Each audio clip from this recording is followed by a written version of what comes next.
Okay, welcome. Going old school because I didn't have time to get into the classroom to do this demo, but this is the art literacy demo for Lake Grove Elementary January.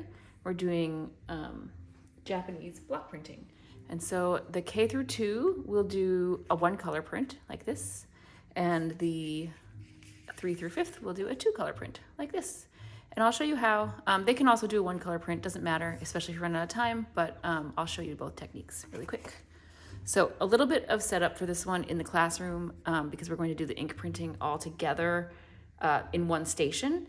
But the first part of the class starts off exactly like, you see the video, they just kind of go through it really quick as if everything's all set up. So there's some infrastructure stuff I wanted to give you tips on in this video, which is why I'm bothering to do one that's not in the classroom. So what every student's gonna need is at least one of these foam sheets. If you are doing 3 through 5th, they will need 2 because they have to do 2 separate blocks. A couple of pieces of extra, this is actually for this extra paper. Each student will eventually need a piece of block of printmaking paper. It's a little bit bigger, you see, than the little one, than the block. This is what the print's gonna end up on. This can just probably be kept, again, with a lot of the stuff goes with the print supplies that we'll get to in a minute. So every student to start will need one of these, at least one piece of foam, if not 2, and then they get to pick from a whole bunch of different patterns here, right? The reason this is important to note is that some of these are harder than others. I imagine something like this, if you're gonna try to do that 2-color, it might be a little challenging, some of these, especially I think this one's probably the hardest to do 2-color. I might steer kids away from that unless they're gonna do like the top is 1 color and the bottom is another. So just think about how you can help the students as they're doing this, imagine what they wanna do. Block printing is unique, right? Because you end up with this kind of effect where anything that you, here's the parts for this one, they're gonna draw this on the styrofoam, but then anything that they push in is gonna stay white in the print. And everything is backwards. So if they wanna put a letter S or like a word or a name or something, it's gonna show up reverse because they print like this. So just to have that all in mind as you assist the students picking their designs. They could potentially draw whatever they want, but honestly, it's gonna be a lot easier if they just trace these because they're the right size and they're gonna be the right detail. So with that in mind, you pick one of the pieces. I haven't done this one yet, so I'm gonna try this one and I'll do it in 2-color. Okay, so the first thing you do is just take this and they should be sized correctly to fit, but just have them position it however they want on their block. If they need help, you can tape it down. That could help some kids with the blue tape that we'll have on the carts. What they want to do here is push hard enough to make sure that it's leaving a mark on the other side. You can kind of see, if you come down, you can kind of see where there's like it leaving a dent. That's what you want. You want it to be really hard like that. But it doesn't have to be perfect because you're going to go over it again. And honestly, even all the details don't exactly matter because it's gonna all happen. You can make a lot more detail on the actual block. This is just kind of making sure that they don't get too detailed and that every piece is, that the piece is fitting on the sheet. So there you go, kind of see that, how it has a little bit of dents. But you can add a lot more detail here. So what I recommend is having the kids then go over and overlap because basically you're creating the block print, right? The block right now for printing. So anywhere that the pencil is indenting, and if you have too sharp a pencil, it might honestly be harder. So feel free to have them use a more dull pencil. Anywhere that there's a dent won't get ink on it when we roll the ink onto the block. So wherever they want to be white, is where they should continue to press and make a dent in the foam. They don't want to push too hard because then they'll tear it, but honestly, I haven't noticed that matters all that much even. And you kind of have to refer to what you've got because it's easy to kind of forget what you're doing. I haven't seen that be too much of an issue. It just kind of snags like it does there, no big deal. But yeah, they're not trying to get color here with the pencil or anything. It's really just they're trying to get that deep dent so that the ink will go right over the top. So the next thing to do then here is I'm going to do a 2-color. So I could just print it just like this, and it'll be basically just white lines, a lot like this other fish print came out. It'll be just like outlines, right?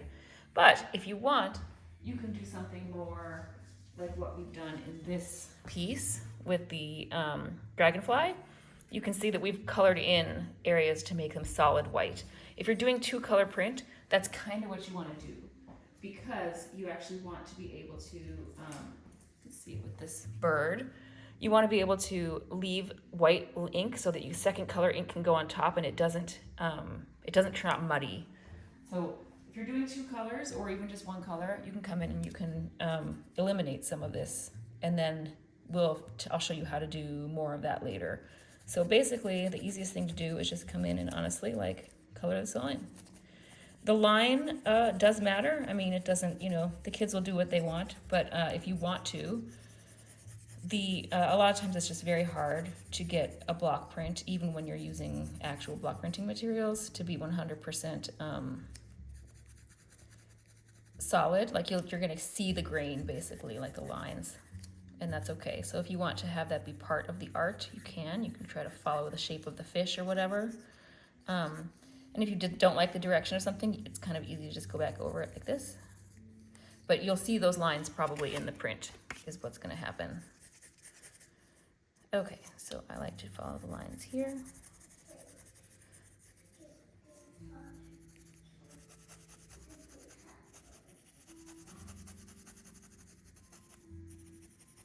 And just keep coloring it in. Okay, so there we go, like that. Cool. So this is gonna be the first thing we print. We're not gonna print yet though. Set this aside, and then what you'll do for the kids that are doing second one is do a second thing. This is gonna be a little annoying because I have to cut out 2, but that's okay. You're gonna do anything you want to be printed in the second color. We're basically going to cut out a shape. I'll show you what that means. It's like this bird I just showed. So we're gonna cut out the shape and print this separate second. So this is annoying because you've got 2 pieces, but if you've got a kid that's industrious, sure, go for it.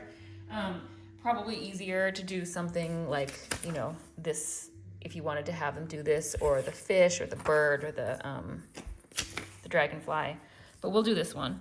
So basically going to just outline, and they can use the same exact paper. If they're probably going to tear it apart, it's okay. Don't have to do all the interior lines on this one because we're just going to, we can add those on the new piece. So let's just check, did I do it all? Yes. So then once you've got it all on there, the next thing you'll do is cut it out, which is, so we'll put some scissors on the cart. But we're going to cut these out. It's a little bit crunchy, especially if you're doing some of the pieces that are sometimes easier just cut as you go. Cut it down a little bit. If you're doing some of the pieces like the Japanese gate, there's some interior pieces that are kind of small and pieces that are small. So it's okay if it bends a little bit like that, that's fine. But try not to have them chop it into multiple pieces because that won't really work. Unless they're supposed to be multiple pieces like this. There's one fish, and there's my second one. You can kind of explain, it doesn't have to be perfect. The imperfection is kind of part of the charm of block printing. Obviously, some of the pieces in the presentation are going to explain differently, like it's very detailed, and that's what's impressive about it. But yeah. Okay, so then you just fit these on here and just make sure that they match, or, I might have had them wrong, but it doesn't look too bad either way. So something like that. Now is the part where you can add back in those details. So if I wanted to, I could, like put this back on here and try to figure out where those eyeballs and stuff are, but I'm just gonna freehand it. So we've got kind of like this line here. Got a little bit of a line there, an eyeball, and an eyeball. And again, you do want to do some of this line work because the detail won't show up otherwise. The other thing you can do at this point is you could actually add more detail that's not even in the picture. So you could do things like this, lines on the tail. That's kind of nice. Just show some fins. Texture. That's something the kids can do also on their single prints or their backgrounds. So this is very like simple, but if you wanted to, you could have, you know, like some lines indicating some kind of movement or water, you know, whatever they want. You can kind of see that I've done that on these two. So there's like lines for air, lines for water. They can do what they want with it. But the more detail, keep it simple because that's what's striking. Okay, so at this point, that's where we're going to switch into the setup for the printing. So let me show you what that might look like. Basically recommending that we set up all the art supply, the print station, once in each classroom, maybe twice. I'll put 2 of these on every cart. The idea is they run the ink on all the pieces here, and then we're going to print them here, and that just keeps it very neat and clean. What do I mean by the ink? Well, we've got all these supplies. So we've got rollers. We've got 5 colors available. Keep it to these, don't mix them together, please. And then we've got these trays, and these trays are a little tricky because there's a dent in the middle, so you have to make sure you're getting ink all over the entire, when you roll the ink, the roller in the ink, make sure it's getting on the ink on the roller all the way. I'll show you what that looks like. So I recommend you volunteers set up 1 tray for each color ahead of time. So we have these, we have 5 of them. And I'll have extras in there. Please do wash them at the end. I just did this morning as a test and I left them this way. Hopefully that's okay for the demo, but you do want these washed if possible. But we'll put extras on every tray in case these are really wet, because the important part is that the ink goes on without a lot of water mixed in or it won't really transfer properly. So set up a station where you have kind of like these colors in each. For the purpose of the demo, I'm just going to prep the colors I want. I think I'm going to do maybe a blue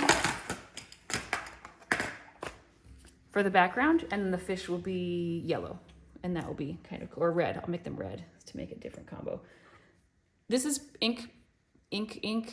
block printing ink. It's not, you don't need a ton, but they'll use it, you know, don't skimp on it too much, but you don't need a super ton. The deal is you put it in there kind of like this, and then you roll it. And like I said, you need to make sure you get the ink all over the entire roller.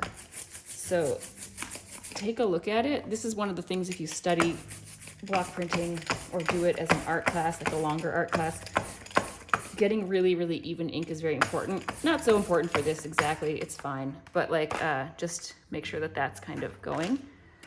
I'm gonna do red, so I'll prep the red too. It does dry out kind of fast, so just keep adding more if it dries out. But 1 roller per. And if the kids are up for it, they can do the rolling. They can do this. Just have then an adult make sure that like it's really got a lot of ink on there. As soon as you start rolling it out, it's gonna start drying out. So just be aware of that. But you can also have adults do it. Okay, the reason to have these 2 separate is it's gonna get a little bit messy if they're not, because this ink area is gonna get messy. So you can have extra paper sitting around. You can do it on top of that if you want, so you can throw the paper out. Basically, just take this. Oh, one other thing is, if you feel like it, we have gloves. You are gonna get your fingers painty, and then honestly, I don't know if the gloves matter all that much. It washes right off, but if you want, you can have gloves. We'll have them on every one. Just watch out with the gloves. It's easier to forget you were painty and you'll print it on stuff. Okay, so take this and you do this and make sure that you've got a good coat of paint on there. Then you just take this piece, the first one, and you roll. Pretty easy. You need a little bit of pressure. you can see I'm pushing pretty hard. It's not filling in those holes. That's what's cool about the foam stuff. So just do that. You can kind of see why it has some, on a scrap paper, because it has some overage. Then you have the piece put here. And then this is here as an indicator to help you know where to put your piece of paper.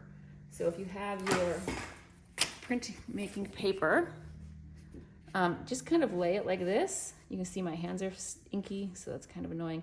Lay it like this and just roll it over like that, like kind of bring it down softly.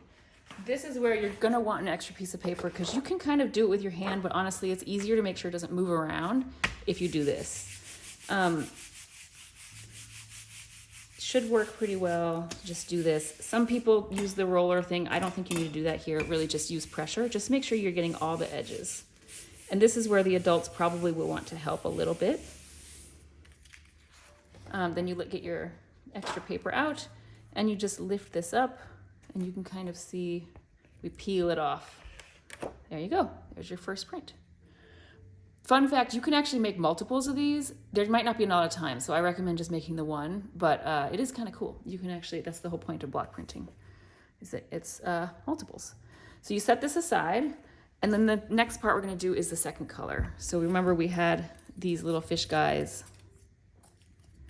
I'm gonna do these red, so I go to the red block.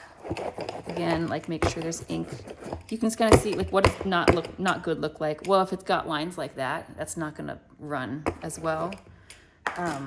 Let's see what happens. It's a little bit light. Oop, two of them's kind of tricky. So you can always like go over them again, go back and get more ink and just come back. Okay, this is a little bit tricky now. What you're gonna do is, this can be sitting here actually still. I was kind of mistaken about that. And then you take the piece and you just fit it to where you think it goes. So this one, oh, and if you touch it with your thumb as you're turning it over, the ink will come off. So you do have to be mindful to touch them only on the edges. Just put it right here, where you want it to go.